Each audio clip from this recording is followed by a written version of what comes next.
울던 마시네. 세상 소망 다 사라져가 주의 사랑은 끝이 없으니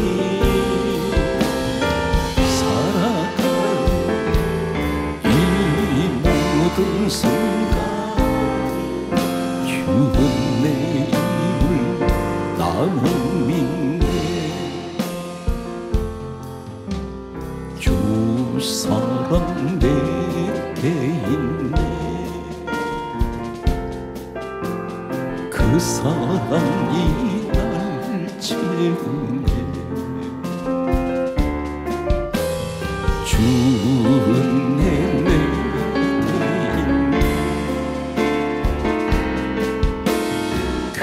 은혜로 날 세우네. 세상 소망 다 사라져가 주의 사랑 끝이 없으니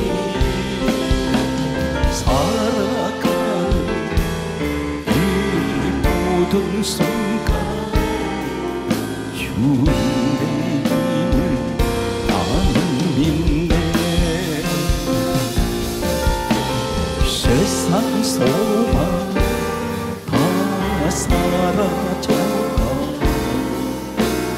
주의 사랑 끝이 없으니 살아갈 이 모든 순간 주의 힘을 나는 믿네.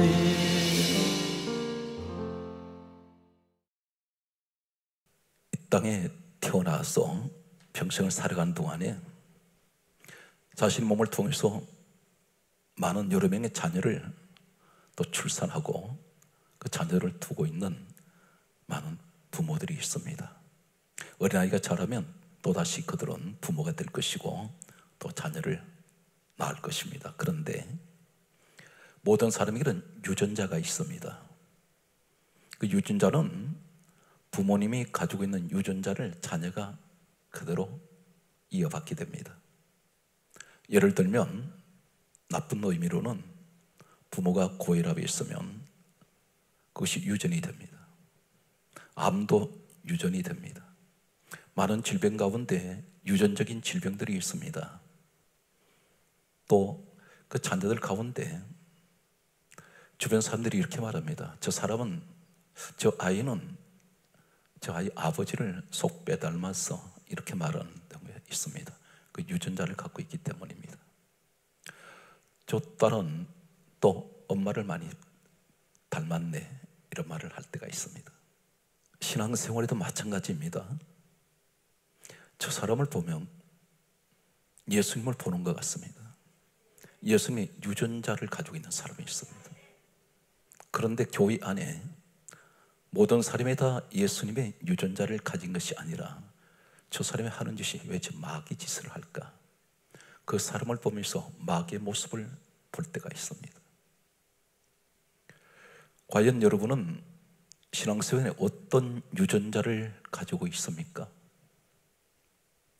사람은 돈이 많고 세상에서 출세하고 많이 배우고 이것만이 인생의 목적은 아닙니다. 가장 행복한 것은 어떤 것이냐면 나하고 맞는 사람하고 성격이 맞고 마음이 맞는 이런 사람들과 있는 것이 행복입니다.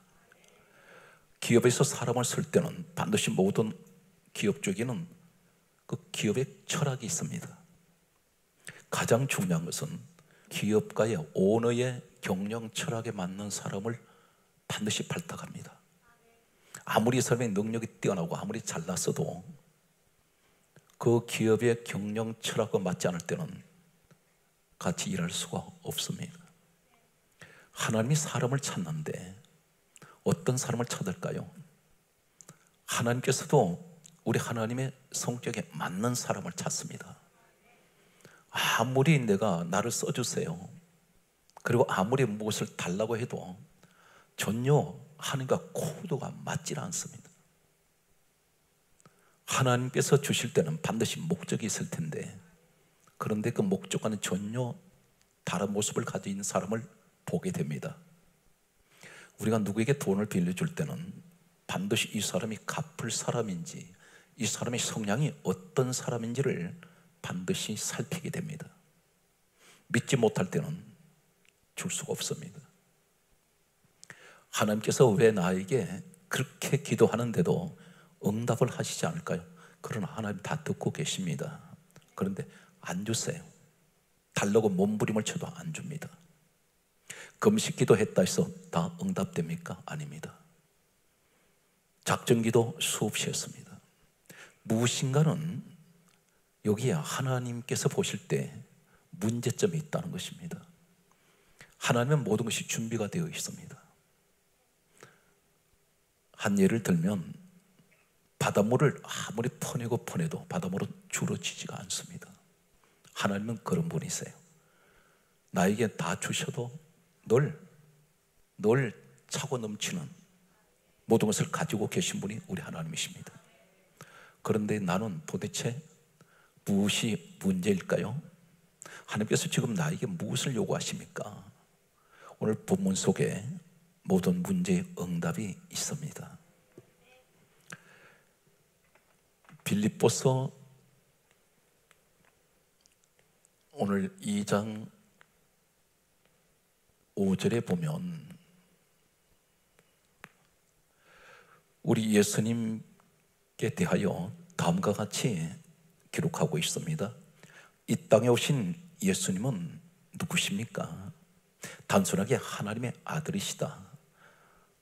그런데 성경은 우리 예수님은 하나님의 아들이신 것과 동시에 그분이 근본 하나님 본체십니다.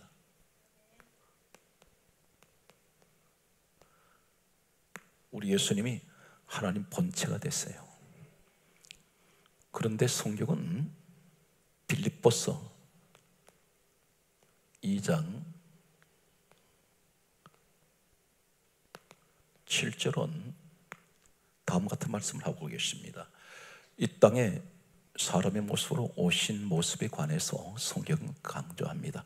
자기를 비워, 하나님이신 우리 예수님은 자기를 비워 종의 형체를 가지시고 사람들과 같이 되셨습니다. 오늘 종으로 오셨습니다. 종으로 오셨는데 어디까지 내려갔어요? 하나님은 이 땅에 오실 때, 사람의 모습으로 오실 때 하나님의 모든 것을 버리십니다. 자기를 비워 종의 형체로 오셨습니다.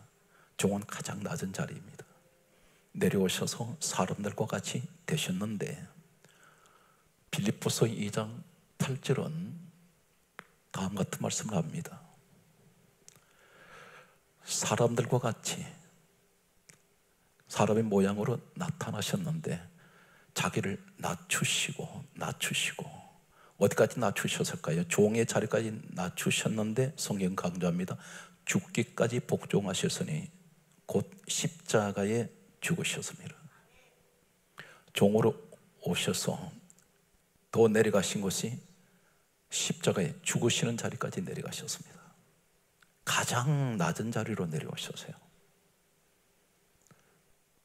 여기에서 중요한 것은 작은 자로 오신 예수님, 가장 낮은 자리로 오신 예수님, 우리 주님의 모습을 오늘 이 자리에 분명히 닮은 분이 있습니다. 예수님의 유전자를 가지신 분이 계세요. 계속해서 말씀을 보게 되면 성경 말씀은 이렇게 말씀합니다. 구약 성경 미가서 5장 2절에 보면 예수님께서 태어나신 곳이 베들레헴입니다. 그런데 베들레헴을 가리켜 구약에는 미리 예언을 하고 있습니다. 예수님 오시기 전에 하시는 말씀이 베들레헴을 가리켜 작은 곳이라 했습니다. 작은 곳 베들레헴. 작은 모습으로 오셨어요. 가장 약하신 모습으로 오셨습니다.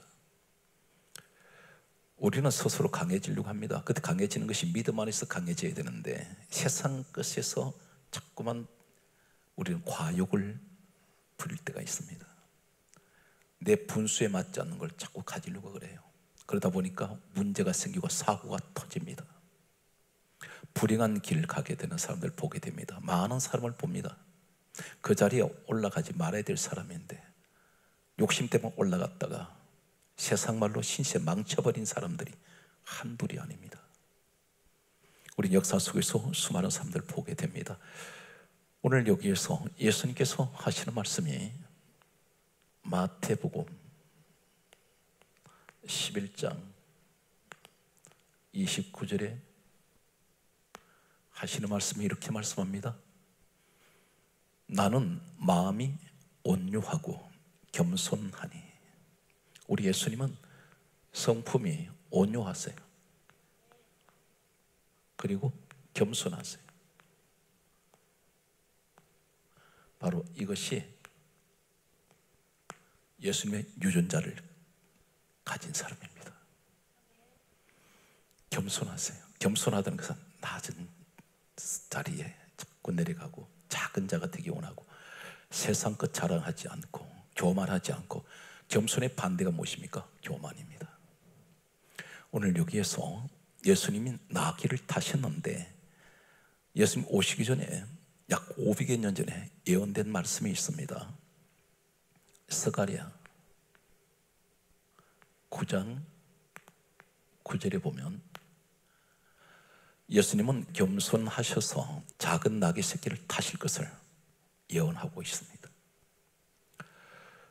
성경 그렇게 말씀합니다. 스가랴 9장 9절은 우리 예수님이 겸손하셔서 작은 나귀 새끼를 타실 것이라 했습니다.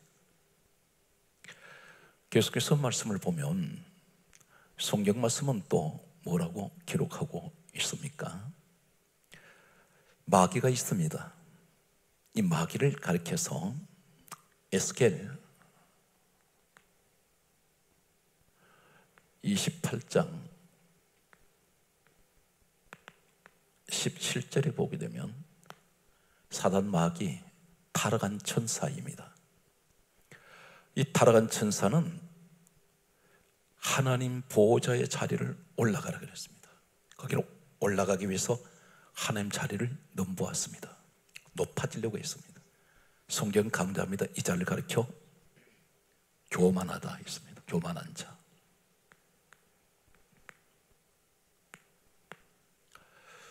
여기서 이제 우리가 한 가지 분명히 알아야 될 것은 최초의 교만한 자가 누구 있냐면 타락한 천사 사단 마귀입니다.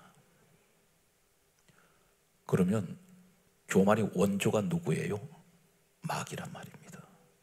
교회 안에 교만한 사람들이 있습니다. 뻣뻣해요. 아나무인입니다. 눈에 보이는 것이 없습니다. 이 사람은 누구의 유전자를 받았습니까? 교만의 유전자는 마귀로부터 왔습니다. 겸손한 분들이 계세요. 많은 것을 가져도 잘난 체하지 않습니다. 갑질을 하지 않는단 말입니다. 사람을 업신여기질 않아요. 항상 겸손합니다. 낮은 자리에 있기 원하고 섬기기 원하고. 이 사람은 분명 예수님의 그 마음을 그대로 받은 예수의 사람입니다. 성경에 있는 대로 제가 말씀을 드리고 있습니다. 겸손한 사람, 하나님 이 사람을 쓰세요. 교만한 사람은 아무리 능력 있고 머리가 뛰어나고 세상 어떤 조건을 완벽하게 갖췄다 할지라도 안 쓰십니다. 쓰시긴 쓰시는데 잠시 동안이에요. 일회용 종이컵이 있습니다. 일회용 종이컵은 반드시 한 번 사용하면 버려버립니다. 집에서 사용하는 그릇들이 있습니다. 두고두고 씁니다. 평생 함께 이 가정에서 이 그릇은 사용할 때가 있습니다. 로마서 9장 24절에는 우리가 그릇이라 그랬습니다. 한 번 쓰고 버리는 그릇이 있고 두고두고 계속해서 쓰는 그릇이 있습니다. 오늘 성경 말씀을 계속해서 우리가 찾아가 보겠습니다. 성경 말씀은 마태복음 23장 12절에 다음과 같은 말씀을 하고 있습니다. 말씀을 귀담아 들으세요. 예수님이 직접 하신 말씀이 이렇게 말씀합니다. 누구든지 자기를 높이는 자는 낮아지겠고 누구든지 자기를 낮추는 자는 높아지리라. 우리 주님이 높여주시겠다는 것입니다. 스스로 잘난 척하는 사람, 스스로 높아지려고 욕심이 잉태하여 죄를 낳고 죄가 장성하여 사망이 옵니다. 죽음까지 가버려요, 이 욕심이라는 것이. 그런데 우리 주님은 말씀합니다. 너는 나를 닮아야 되는데 어떻게 그렇게 너는 높아지기만 원하고 그렇게 잘난 척하냐. 주님과 정반대 모습이에요. 네가 사탄의 유전자를 가지고 있구나. 예수 그리스도의 사람이라 하면 반드시 예수님의 유전자를 가져야 됩니다. 영적 유전자. 오늘 성경은 이렇게 말씀합니다. 오늘 성경 말씀을 보면 오늘 여기 성경에 나타나는 내용 가운데 베드로 전서 5장 5절 6절 7절 말씀을 보면 이렇게 말씀하고 있습니다. 베드로전서 5장 5절에 다음과 같은 말씀합니다. 하나님께서는 교만한 자는 대적하시되 겸손한 자에게는 은혜를 주시느니라. 그러면서 하시는 말씀이 베드로전서 5장 6절에는 이렇게 말씀하고 있습니다. 겸손하라. 때가 되면 너희를 높이시리라. 겸손하면 하나님이 높여주면 끌어내릴 사람이 없습니다. 넘어질 일이 없습니다. 내려올 일이 없습니다. 하나님이 높이셔야 돼요. 여러분 절대로 믿음 안에서 너무 과욕하지 마세요. 지나친 욕심은 사람을 완전히 망가뜨려 버립니다. 지금도 이런 정욕적인 기도하는 사람들이 있습니다. 하나님 안 들어주세요. 감당도 못하면서 자꾸만 늘 내어놓으라는 것입니다. 안 주십니다.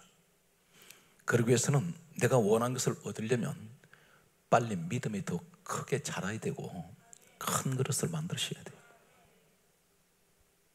하나님의 품을 작은 거 하나라도 가지고 팔팔팔 떨어요. 무조건 하나는 받아가기만 하는 하나님으로 생각합니다. 우리 주님은 목숨까지 십자가에 던지시고 우리를 구원하셨지 않습니까? 그런데 무엇을 더 내어놓으라 그런 말합니다. 오늘 성경 말씀 보게 되면 베드로전서 5장 7절은 대단히 중요한 말씀입니다.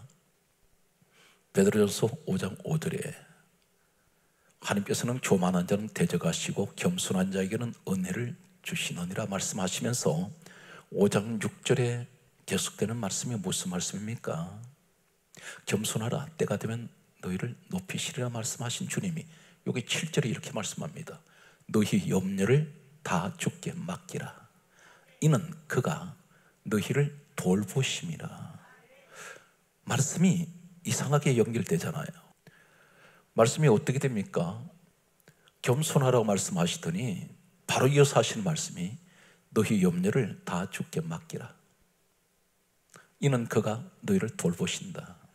이 말씀이 무슨 말씀이냐면 이 겸손에 대해서 계속 말씀하시다가 바로 이어서 너희 염려를 다 주께 맡기라는 말씀이 무슨 말씀이냐면 겸손한 사람은 이 문제를 주님께 맡기라는 겁니다. 모든 염려를 겸손한 사람이 맡길 때에 그가 너희를 돌봐주신다는 겁니다. 여기에 교만은 해당이 안 됩니다. 그런데 우리는 교만한 기도를 하잖아요. 사람들하고 이해를 하려고 하지 않습니다. 조금만 내 귀에 거슬리는 소리 들으면 따지려고 합니다. 그리고 그것을 보지 않으려고 합니다. 교회 안에서 일어나는 최소한의 이런 모습들이 있다는 것입니다. 같은 믿음 안에 있으면서 이 사람은 마음에 여유가 없는 사람이에요. 텀이 없는 사람입니다. 마음이 넉넉한 사람은 다 포용이 됩니다. 다 받아들이고 이해할 수 있어요. 그런데 그것이 왜 그러냐? 내 자존심 건드렸다는 겁니다. 여기에 교만이 있다는 겁니다. 겸손한 사람은 이해할 수 있고요, 덕이 있어요. 근데 우리 모습을 내가 돌아보지 않는다는 겁니다. 여기서 우리가 또 한 가지 중요한 것은, 지금 이 베드로전서의 말씀을 보면서 또 한 사람을 우리가 보게 됩니다. 우리는 생각할 때 솔로몬이라 하면, 이 솔로몬은 아마 인류 역사에서 솔로몬만큼 부귀영화를 많이 누린 사람이 없었고, 하나님 직접 지혜와 총명을 주셨습니다. 세상에 이 사람을, 지혜를 따라갈 사람이 없습니다, 지금도. 그런데 하나님이 직접 그러셨습니다. 내가 너에게 지혜와 총명을 주노니 너 평생에 너 당할 적 없고, 내가 너와 네가 구하지 아니한 부와 영화도 내게 주리니. 부와 영화가 솔로몬 시대 보면 금덩어리가 길거리에 돌멩이처럼 보냈다고 했습니다. 그만큼 이 사람은 많은 재물의 축복을 받았던 사람인데, 이 사람이 우리가 생각할 때 일천번제 드렸기 때문이다. 그런데 이 배경에 있는 한 가지 사실은 우린 기억하지 않으려고 합니다. 일천번제를 드릴 때에 이 사람이 하나님께 한 말이 있습니다. 그 말이 어떤 것이냐면, 열왕기상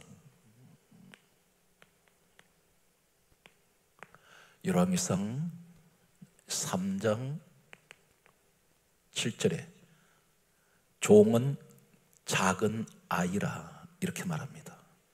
자신을 종이라 그래요. 왕이라고 하지 않습니다.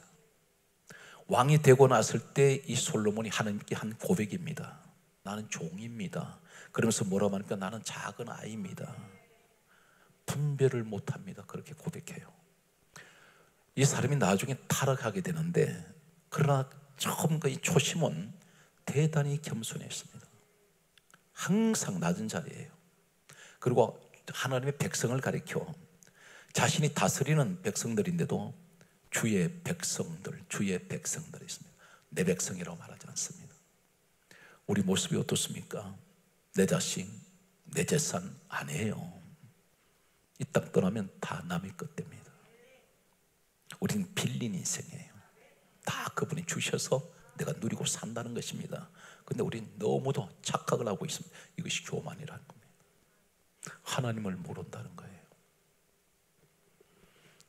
땅을 돈을 주고 사고 팔고 하는데 결국은 하나님 것 가지고 장사하는 거예요. 오늘 여기에 우리가 말씀을 보면, 성경 말씀은 계속해서 이렇게 말씀하고 있습니다. 작은 자가 되면 어떻게 될까요? 이사야 60장 22절 말씀에는 이렇게 말씀합니다. 사랑하는 성도 여러분, 작은 자가 되세요. 큰 자같이 기도하지 말고 작은 자가 되세요. 겸손하게 기도하세요. 그리고 약한 모습을, 그것을 자랑하셔야 됩니다. 하나님, 나는 약해요. 주님 앞에 설 때마다 나는 너무나 부족합니다. 이 고백이 있는 것은 굉장히 겸손한 기도입니다. 진실하게 그렇게 기도하세요. 성경 뭐라 말씀합니까? 이런 사람은 이사야 60장 22절에 작은 자가 천명을 이루겠고 약한 자가 강국을 이룰 것이다. 강한 자에게 강국 주신다 안 했습니다. 작은 자는 천명을 이루고 약한 자는 강국을 이루며 때가 되면 나 여호와가 속히 이루리라 그러셨습니다. 때가 되면 여러분에게 축복이 주어진단 말입니다. 그래서 항상 억울한 소리 들어도 내가 그것을 참는 것도 주님의 은혜입니다. 따지면 안 돼요. 상처가 생기더라고요. 잘잘못 따져봐야 우리 주님이 판단하셔야 돼요. 그분만 판단하시면 돼요. 그래서 성경은 강조합니다. 원수 갚는 것이 내게 있으니 너 그거 건드리지 마라. 내가 숯불을 그 머리에 피워 놓으리라. 우리 주님이 내 억울함을 다 그분이 풀어주실 수 있습니다. 오늘 성경 말씀은 계속해서 우리에게 너무나 귀한 말씀을 하고 계십니다. 스가랴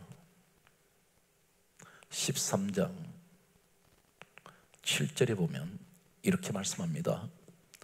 작은 자들 위에는 내가 내 손을 들이우리라. 손을 하나님께서 들이우신다는 건 내가 지켜주리라. 내가 보호할 것이야. 작은 자들.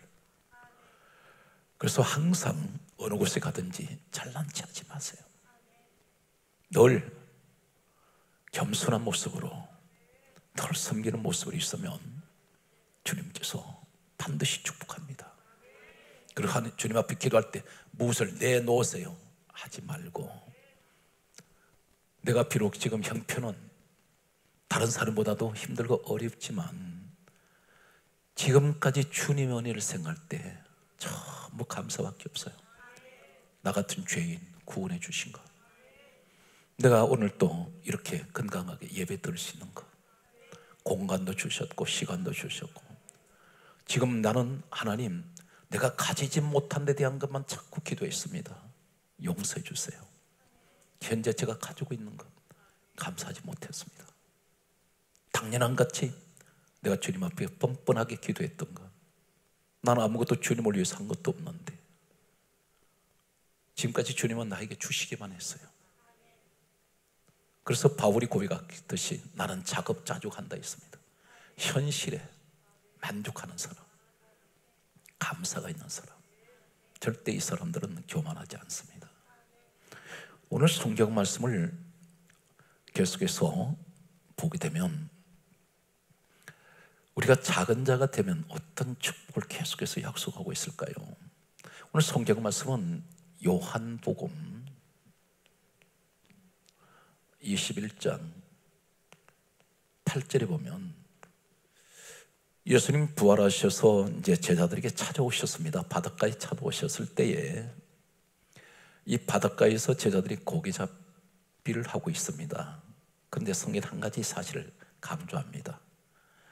부활하신 주님 만나려면 작은 배 타야 돼요. 성경은 작은 배라고 해요. 작은 배 탈 때 주님을 만나게 됩니다. 우리는 날마다 기도할 때 그런 기도했죠. 큰 자 되게 해주세요. 크게 해주세요. 사업을 크게 해주세요. 자녀가 세계적으로 큰 인물 되게 해주세요. 우리가 그런 마음은, 욕심은 있습니다. 그러나 주님이 해주셔야 돼요. 이해가 됩니까? 그래서 주님, 나는 지금 감사합니다. 잃어버린 것도 많지만 내가 몸은 지금 아파도 그런데도 주님 감사해요. 주님 뭐라 그러세요? 너는 그래도 어려운데 감사하니 내가 너에게 더 줄 거야. 더 채워줄게. 그런데 다른 사람보다 많은 것을 주셨는데도 불구하고 감사가 전혀 없어요. 우리 하나님은 절대 이런 사람 기뻐하지 않습니다. 낮은 자가 되세요. 겸손한 자 되세요. 작은 자 되세요. 잘난 체 하지 마세요. 많이 가질수록 더 낮아져야 됩니다. 그래야 그 주신 축복을 내가 누리고 지킬 수가 있어요. 주님이 지켜주지 않으면 한순간 다 날아갑니다. 마치 바람 불 때 벼 타자하고 난 후에 바람 불 때 벼에서 타자간 것을 떨어뜨릴 때 쭉쭉 다 날아갑니다. 내게 한 바람 불면 다 날아가 버려요. 다 잃어버릴 수 있다는 것입니다. 오늘 우리는 날마다 주님 앞에 겸손하게 나와서 기도하면서 구원해 주신 것 감사하고요, 영혼 구원해서 내 가정 구원해 달라고 기도 먼저 할 수 있는 이런 영혼에 대한 가장 절박한 마음을 가지셔야 돼요.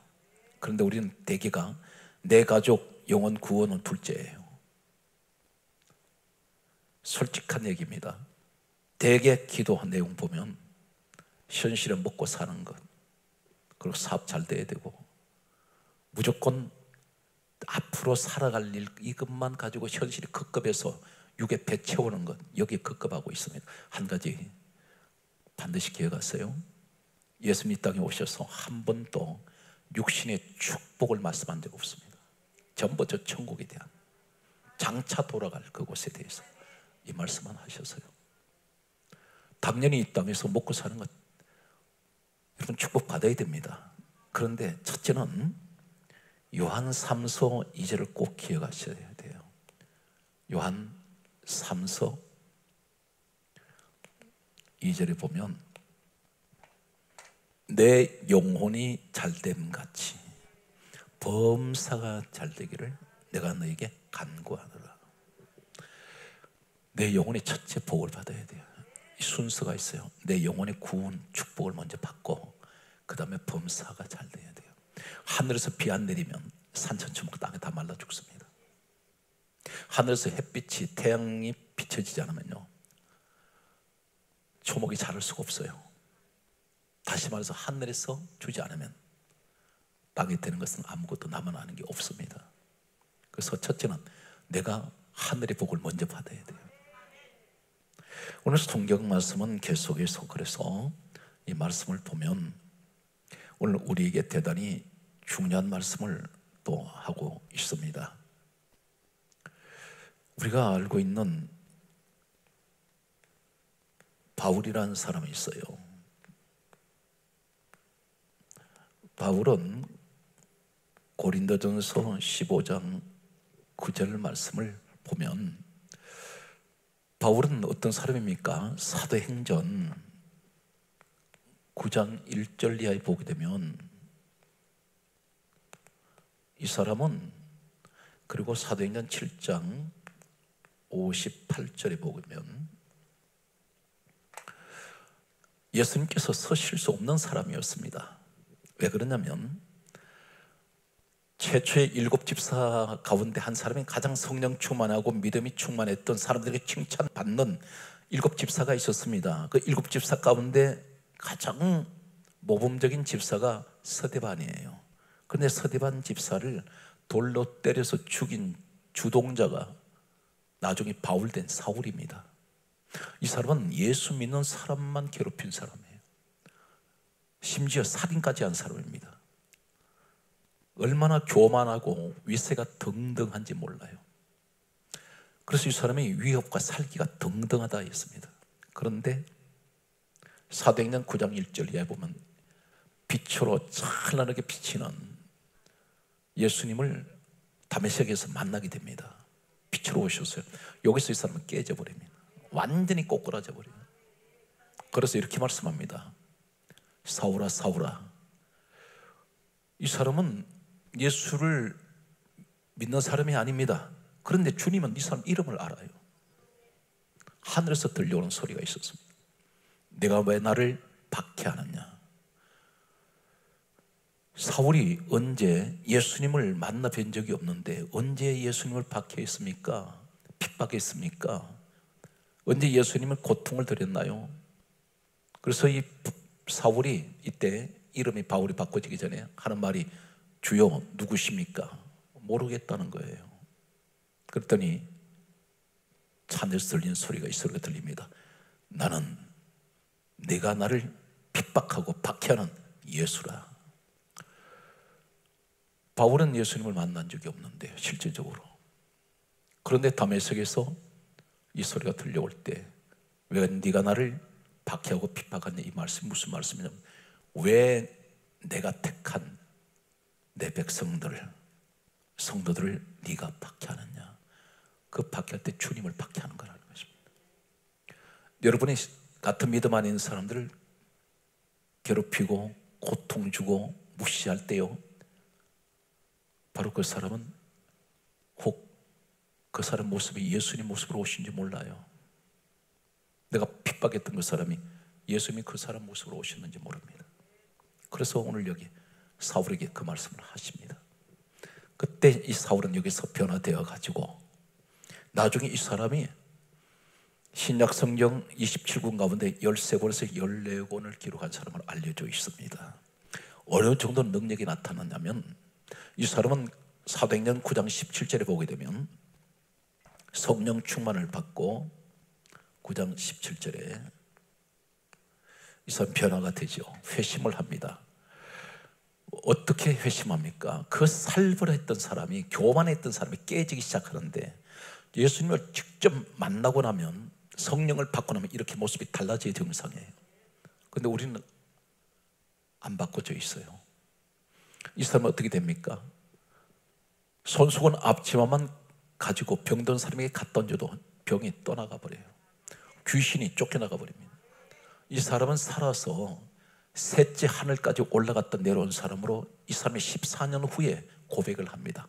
자신이라고 말하지도 않고 내가 아는 어떤 사람이 있는데 셋째 하늘까지 올라갔다 왔는데 상상할 수 없는, 가히 내가 말할 수가 없다. 자신을 그렇게 빗대서 얘기를 해요. 그런데 이 사람이 그렇게 훌륭하게 도저히 쓸 수 없는 사람이, 불가능한 사람이 가장 크게 쓰신 이유가 하나 있습니다. 이 사람이 고린도전서 15장 9절에 뭐라고 말합니까? 나는 사도 중에 가장 작은 자요.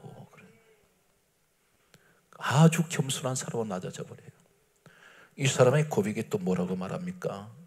에베소서 3장 8절에 그런 고백합니다. 자신이 사도들 가운데, 주의 종들 가운데 가장 작은 자요 말하더니, 에베소서 3장 8절은 이렇게 말합니다. 나는 모든 성도들 가운데 지극히 작은 자 가운데 작은 자입니다. 그래요. 성도들 가운데서 작은 자 정도가 아니라 그 성도 중에 가운데 작은 자 중에 더 작은 자라는 거예요. 이 사람은 할 수만 있으면 더 낮아지려고 애쓴 사람입니다. 이 사람이 하나님께서 낮아지는 만큼 더 크게 써버립니다. 그런데 우리는 스스로가 내 정욕적으로 자꾸 높아지려니까 더 이상 쓰질 못하는 거예요. 우리 주변을 많이 돌아보게 됩니다. 성경 말씀 계속해서 우리에게 또 하시는 말씀이 있습니다. 시편 22편 6절에 보게 되면, 우리는 흔히들 다윗을 얘기할 때 목동 다윗, 왜 이 사람이 하나님께 쓰임받았을까요? 수많은 그 당시 학문을 가진 사람도 있을 것이고 똑똑한 사람 많았는데, 나이 어린 양치는 목동을 선택한 여러 가지 이유 가운데 하나가 있습니다. 시편 22편 6절에 이렇게 고백합니다. 다윗이 나는 벌레요, 나는 사람이 아닙니다. 이 고백을 해요. 나는 벌레 같은 인생입니다. 내가 어찌 사람이라고 부를 수가 있겠습니까? 얼마나 한 가지 사실에도 우리가 주목하는 것은 겸손한 사람이에요. 드러내지 않습니다. 은혜는 받으면 받을수록 사람이 내가 죄인인 걸 깨닫게 돼요. 이런 체험 해보셨습니까? 내가 은혜를 받고 왜 자꾸 눈물이 흘러요? 그리고 하나님 앞에 이런 고백이 나옵니다. 하나님, 다른 거 다 필요 없어요. 주님만 계시면 돼요. 은혜 받은 사람의 모습입니다. 그리고 내가 죄인인 걸 알아요. 은혜를 받지 못했을 때는 스스로 죄인인 걸 모릅니다. 그런데 은혜가 깊어지면 깊어질수록 자꾸 내가 내 자신이 추한 모습을 보게 돼요. 우리가 은혜 생활을 제대로 하신 분들은 그런 경험이 있을 겁니다. 세상 것을 구하지 않게 돼요. 하루하루가 주님 앞에 바로 서고 싶고 진실하고 싶고, 그러다가 저녁 되면 하나님 또 넘어졌어요. 이것이 우리 연약함의 모습이라는 것입니다. 그러면서도 주님은 자꾸 주님께 가까이 가려고 하는 그 모습을 귀하게 보신다는 겁니다. 오늘 성경 말씀은 계속해서 우리에게 말씀합니다. 이 다윗을 이렇게 서셨을 때 이 다윗이 고백하기를 나는 벌레요, 나는 사람이 아닙니다, 이렇게 고백하는 이 모습 속에서 사도행전 13장 22절 말씀에 보면 이렇게 성경은 말씀합니다.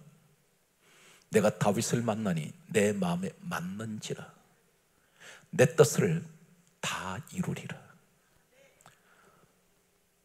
하나님 코드에 맞아요. 하나님 마음에 맞아요. 다윗은 참 겸손했던 사람입니다. 온유해요. 왕으로 있을 때 나단 선지자가 죄를 지적할 때 바로 이 사람 왕의 자리에 있다가 내려와서 무릎 꿇습니다. 그리고 회개해요. 겸손한 사람은 바로바로 은혜를 깨닫고 자신의 잘못을 회개할 줄 압니다. 성경 말씀은 여기에서 이제 결론으로 우리가 말씀을 접근합니다. 성경 우리 인생이 어떤 분은 착각하고 살아가는 분이 너무 많으신 것 같아요. 몇백 년을 사는 것 같아요. 한번 정리를 해보면 부모님 슬하에 태어나서 이제 초등학교, 중학교, 고등학교, 대학교, 대학원, 과정, 공부 마치면 벌써 나이가 25세 아니면 30세 전후반이 되어요.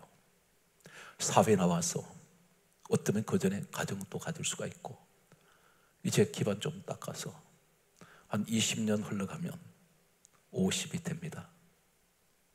열심히 뭔가는 생활 안정을 해서 달려왔는데 기반 좀 닦였어요.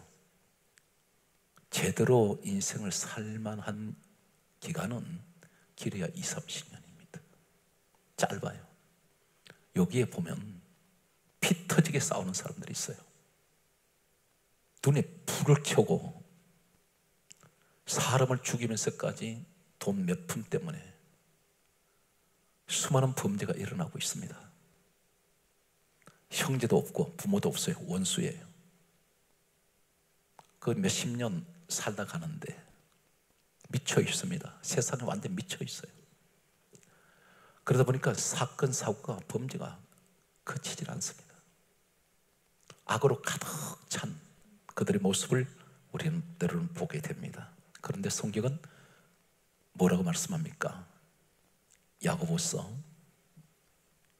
4장 14절에 다음 같은 말씀합니다. 내일 일을 너희들은 알지 못하는도다 이렇게 말씀합니다. 그러면서 너 생명이 무엇이냐 그렇게 물으세요. 그리고 하시는 말씀이 결론이 뭐라고 말씀합니까? 너희는 잠깐 있다가 없어지는 안개니라 그래요. 안개같이 없어져 버려요. 흔적도 없이 사라진다는 겁니다. 잠깐 있다가 없이는 없어져 버립니다. 잠깐 있다가 보이지 않는 안개니라. 여러분 그 길을 가다 보면 공동묘지들이 있어요. 이렇게 묘지들을 많이 보게 됩니다. 그 묘지에 묻힌 사람들은 한때는 혈기 왕성했고 그 묻힌 사람들 가운데는 세상 정욕에 눈이 멀었던 사람도 있을 것이고 또 열심히 인생을 살다 간 사람도 있을 겁니다. 그런데 공통적인 한 가지가 있어요. 성경은 뭐라고 말씀합니까?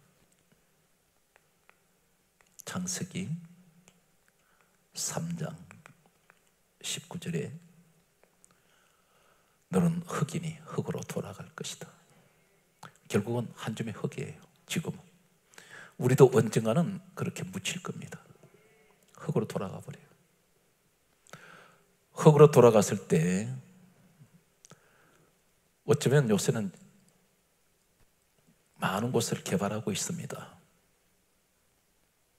묻혀있던 묘지가 개발되면서 완전히 다 깎아버리고 그 자리가 잿가루 돼서 나는 흩어져 버렸어요. 사람 발에 밟히는 이제는 어디론가 다 흩어져서 흙덩이로 돌아갔는데 내 육신은 그렇게 간다는 것입니다.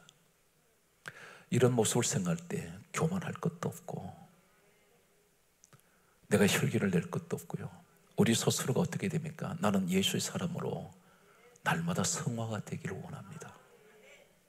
우리 모습을 잠시 바쁘게 달려가다가도 잠깐 멈추고 내가 과연 지금 이것이 제대로 가고 있는 것인지 한 번쯤은 돌아볼 필요가 있다는 것입니다. 무엇을 남기고 가겠습니까? 성경은 우리에게 이렇게 말씀합니다. 고린도전서 2장 2절에 바울이 이렇게 고백합니다. 내가 너희 중에서 오직 예수 그리스도와 그가 십자가에 못 박힌 것 외에는 아무것도 알지 아니하기로 작정하였느니라. 예수님만 나는 바라보겠다는 것입니다. 어차피 이 땅에 아무것도 가지고 갈 수 없는 인생, 마지막 떠날 때 내게는 오직 예수 그리스도만 내게 있기를 원합니다. 성경 말씀은 갈라디아, 오늘 우리에게 대단히 중요한 말씀을 주고 계세요. 갈라디아 2장 20절에 내가 그리스도와 함께 십자가에 못 박혔나니 그런데 이제는 내가 사는 것이 아니요 오직 내 안에 그리스도께서 사시는 것이라. 나는 내 육은 십자가에 못 박아버렸습니다. 누구와 함께? 예수님과 함께. 사랑하는 성도 여러분, 사람은 잘 살고 못 사는 차이점이 어떤 것인지 아세요?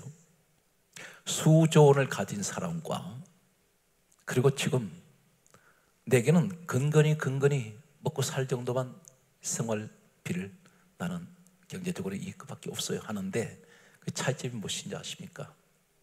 조금 환경이 편하게 사는 것이냐 아니면 불편하게 좀 사는 것이냐, 좋은 차를 타냐 아니면 좋은 음식을 먹고 사는가, 좋은 환경에서 살아가는가 아닌가의 차이밖에 없어요. 이것 때문에 사람들이 세상에서 발버둥 칩니다. 단 한 가지, 작은 자 되세요. 낮은 자리로 찾아갔어요. 물은 말입니다, 역류가 되질 않아요. 물은 반드시 낮은 곳으로 흘러내립니다. 내가 은혜를 받으려면 낮은 자리를 찾아가야 돼. 그래야 은혜가 내게 쏟아집니다. 오늘 말씀의 결론이 되겠습니다.